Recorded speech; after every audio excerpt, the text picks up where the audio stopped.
this meeting slash holiday party left angrily, and they believed was the one who came back and initiated the shooting.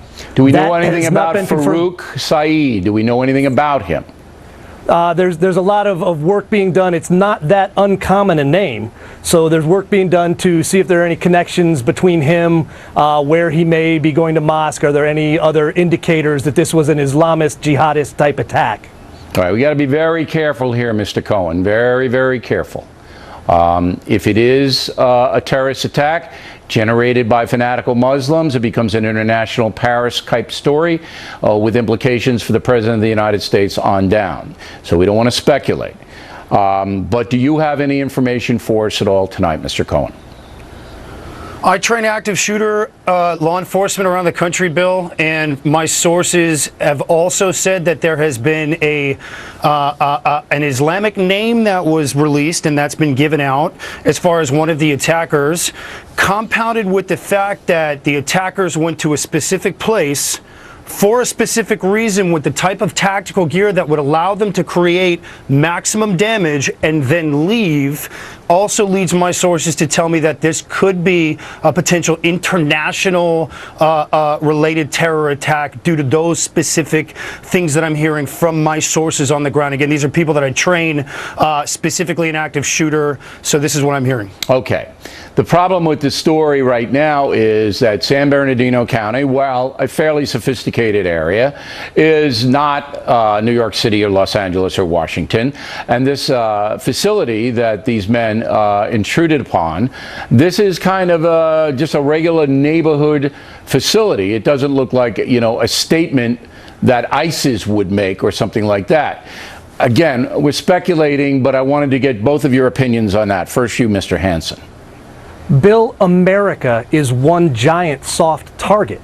So the idea of if ISIS wants to create the most fear, hitting us in places that are not iconic is the best way to do it. It brings everyone into play, and we are all now in play. So I think if this is an attack, and they don't have to be tied to ISIS, they can be inspired by ISIS, they can just be people who believe that jihad commands them to kill the infidels, and doing that anywhere, even if they are doing it in the furtherance of a personal beef, leads them to paradise, and that's what they're looking for. Okay, now, Mr. Cohen, we were going to do a report tonight with Rudy Giuliani, which of course we're not doing now because of the breaking news situation, that said a study out of George Washington University in Washington, D.C., pinpointed 300 social media people affiliated with ISIS, and 71 ISIS people have been arrested in the USA, those 300 in America as well. So they're already here. And I think all the counterterrorism experts know that, correct? That's absolutely correct, Bill. The online radicalization has been ongoing for several years. ISIS is a terrorist group that has mastered the use of the internet just the same way celebrities use it to create their, you know, their careers in the media for music. And what we've seen now is how easy it is for ISIS to almost up Al-Qaeda. Al-Qaeda is not going to be able to outdo 9/11, but ISIS knows that they can be very successful with incredible low sophistication, and that there is a pool of potential talent for them to tap into right here in this country against these soft targets like we're seeing in San Bernardino. Yeah, but we don't want to, again, we don't want to carry it to a conclusion because we don't know. But I want to get back to Farouq Saeed, Mr. Hansen. You heard the name, again, over police transmissions, correct? Yes, I did not hear it, but the sources we spoke to who reported that from L.A. said that that was the name that went across the police networks, and that was how they started the search for the suspects. Okay, what sources were they? Bill, they're folks in law enforcement. I don't have their names that I can give you right now. But that information filtered its way to you. How did that happen? That came across because the people who heard it were on the scanners, part of the actual tactical effort to find these shooters. Okay, but how would you know that? I know that because we spoke to them. And you spoke to them why? because we were attempting to find out, A, were there any names in play, and B, once we could get a name like this, was there any way we could find any social media or other things that might lead us to believe that he left a suicide note or he did one of the other indicators of a jihadist attack. They're prone to doing those final. All right, so when you heard the name Farouq Saeed, did you check him? Did you run him down? Did you find anything about him?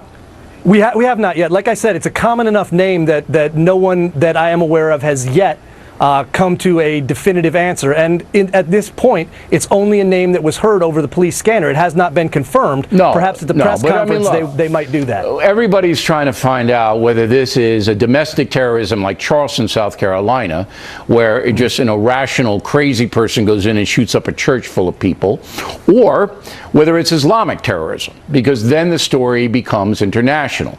It becomes a story where, okay, here they come. All right, this is number one. And we have some information I want to give to the folks right now. According to the Washington Post, they're reporting this evening that a local law enforcement official confirms that ATF agents found what is believed to be a pipe bomb on one of the suspects. The official said the FBI is also looking into that case. So now we have, Mr. Cohen, reports of big weapons, gear that I guess you could buy anywhere, and a pipe bomb, which I guess you could make. Does that give you any clues at all? Yeah, it gives me a lot of clues. One, if you look at the actual the vehicle takedown that was transpiring when the Bearcats were blocking in the SUV, it was obvious from watching the footage as well as from my sources. And again, I've been very close to Southern California law enforcement for many years, and I get text messages from these guys because they want to make sure some of this information gets out in their own quiet way, if you will, because we communicate, Bill, in the tactical community. I've been a reserve deputy for 9 years and a SWAT instructor. We're always texting and keeping abroad. So the SUV, the tactics that were being deployed were specifically tailored for what we call a slow and deliberate clear, which meant that there was an explosive or a very strong possibility of an explosive on one of those persons in the vehicle. And from my sources, I'm hearing it was 2 suspects in the vehicle who had been engaged by law enforcement. You can tell from the shrapnel and the bullet holes in the front windshield, Bill, and that the robotics and that the clears were dedicated at removing an actual improvised explosive device from one of the suspects in that vehicle. Does this have the earmarks or fingerprints of any particular operational organization? All right, so I'm asking the question again because you have a dual scenario here. You can have homegrown terrorists that we saw in Boston, Charleston, where they're just haters and they go in and they kill. And then you have the organized Islamic jihadists. Does this tell you anything, Mr. Cohen, the information that you have given us? Does it lead to one way or the other? Yes, it does, Bill. It leads me to believe that there's a very strong connection, in my professional opinion, to Islamic motivated international terror. The reason why is because it has the same print as the Bataclan style attack where Saleh Abdel Salam opened fire on a group of innocents, well prepared, well equipped, armed with Kalashnikov rifles that are very easy to get in, and then left and retreated to Belgium, where he then was able to either continue on with carrying out terror or until he was engaged. And so you have this group of subjects who performed a very similar type of attack. They went in, they opened fire, and they left, and they did it, Bill, in under 5 minutes. That means to me that was premeditation. You are drawing parallels from San Bernardino to Paris, Mr. Cohen. That's what you're doing right now. Absolutely. Do you concur, Mr. Hansen? Without a doubt. I think this absolutely has the earmarks of the same type of attack, but even more scary, Bill, is the fact that this has the ability to happen anywhere. This doesn't have to be internationally inspired because they've seen how to do it. They know how to do it. We had the Boston Marathon guys, we had Major Hassan at Fort Hood. This has happened before in the United States, but now we've got foreign groups like ISIS calling for it to happen, inspiring people in the United States who are already here, whether they infiltrated as ISIS ISIS operatives or whether they simply were radicalized in a mosque that's preaching jihad or did it themselves online, they could be anywhere. They are among us, and consequently, that makes all Americans targets. And this is going to become a bigger problem, and more of this is going to happen. Yeah, and it's impossible to stop in a free society. But if these individuals who killed the 14 people and wounded 17 others are found to have ISIS ties, and, you know, obviously they'll go over their computers, they'll look at their backgrounds, they'll find out how they got in here, who they associated with. The FBI is excellent at that. Then the pressure now becomes on more to take ISIS off the map. So that's that story. But if it's a Boston Marathon, two crazy brothers who think that they're going to kill innocent people and advance the cause of jihad, then the story takes on another angle, in the sense that you can't stop it in a free society. You just can't. And unfortunately, that's what the case is. Now, Mr. Cohen, you have made your reputation in Israel, correct? Correct. I served in Israel's counter-terror unit. So Israel is a country that every single day of its existence, there could be a terror attack. The people of Israel know that. Do they have a different mentality than we Americans have? Yeah, they do. Israelis, regardless of where they stand politically, understand the motivation of radically fundamental ideologues who can't be talked to normally, because when you're dealing with that type of ideology, there's no logic. It's a delusional mentality, and regardless of where Israelis stand, national security is always taken seriously. Everybody serves in the military.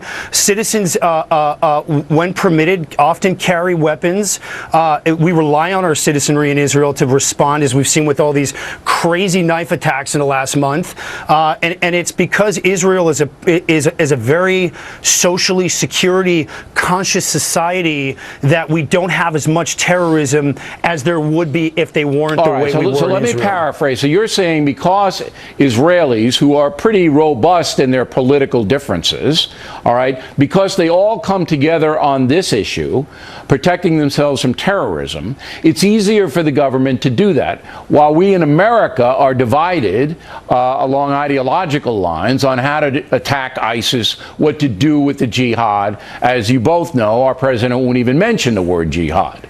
So it makes it more difficult for the country to unite around a single strategy to protect ourselves. Would that be an accurate assessment, Mr. Hansen? It is absolutely the problem, Bill. It is the difficulty of a free democratic society that does not feel as under siege as the Israelis do.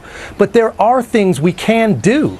The president at this point has to be told in no uncertain terms his job is to kill ISIS and to cut down the black flag, as the Center for Security Policy's plan to kill ISIS calls for. But we can also do things here in the United States. They're difficult, they're painful, but they need to be done. We commissioned a study and published it in a peer-reviewed journal of 100 mosques in the United States. Out of those randomly chosen mosques, 80 of them were either preaching jihad or had jihadist literature available. Those things are not compatible with a free society. And at some point, the safety of our citizens demands that it's not freedom of religion if the religion you're preaching is preaching violence. And that's something we need to do. Mr. Cohen, I'll give you the last word on it. Well, there's three things we need to do here, Bill. We have to call this thing what it is, and I absolutely agree with your gentleman from the center. Call this thing what it is, which is Islamic fundamental radicalized terrorists. 2, get aggressive overseas, and 3, start to get aggressive with our preventative measures here in the United States. Otherwise, we're going to see a lot more of what we saw today in San Bernardino. All right. And again, we are speculating to some extent based upon the information that's coming in here. So we're not drawing any conclusions or saying anything in stone. We're just having a discussion about where the investigation has led right now. On that note, let's go to Fox News correspondent Trace Gallagher, who is monitoring the investigation in Los Angeles, and Jonathan Hunt, who is near the Inland Regional Center where the rampage took place. Anything new on your front, Jonathan? Yeah, Bill, right now there appear to be two main fronts here. One is the ongoing search for a possible third suspect as police continue to go down